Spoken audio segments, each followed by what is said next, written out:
here in chapter 6 now of Acts. I'm going to just summarize the first half or so. Stephen, what happened was, well, this is about Christians, right? But the blood-related Jews, there were some from the actual land of Israel, and there's some Hellenistic, means from the Greek area, okay? And some of the one Hellenistic Jews, blood-related, were complaining, but these are all Christians or converts or going to be converts. So anyway, some of the Hellenistic from the Greek area were complaining to the apostles, and that the actual blood-related Jews or blood-related Jews from the actual land of Israel were getting treated better than the widows with the food distribution.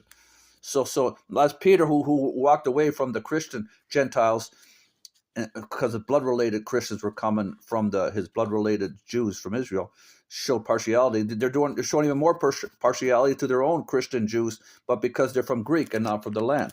Okay, so in a way, apostles set up 7 men. You can read their names here, and they said, we have no problem. We have no time to wait tables. We have to preach the gospel. The apostles said that, so they set up these men. They agreed, and to look after the food distribution. Then Stephen was seized, or the great man Stephen,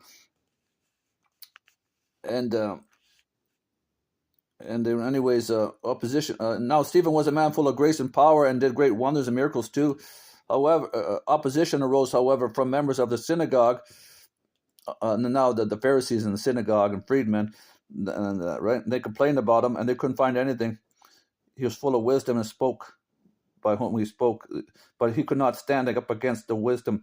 They couldn't stand up against the wisdom God gave with the Holy Spirit of the new converted Stephen, right? So they fabricated a story to get him in front of the Sanhedrin, right? In front of the Sanhedrin, to like as Jesus Christ.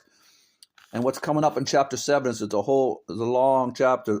Stephen full with the Holy Spirit, quoting from Moses on, and how the Pharisees, Sadducees, the Sanhedrin, and the high priest that rejected Christ. It went on about that.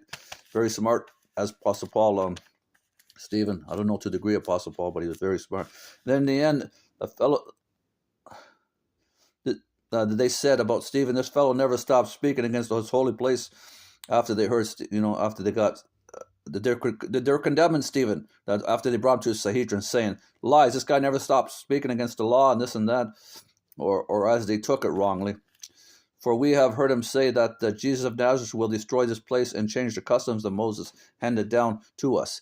Well, that's true. Jesus made the New Testament. He changed the Old Testament law. All were sitting there in the Sanhedrin looked intently on Stephen and said he had a face of an angel, very handsome, and they took him away to be stoned by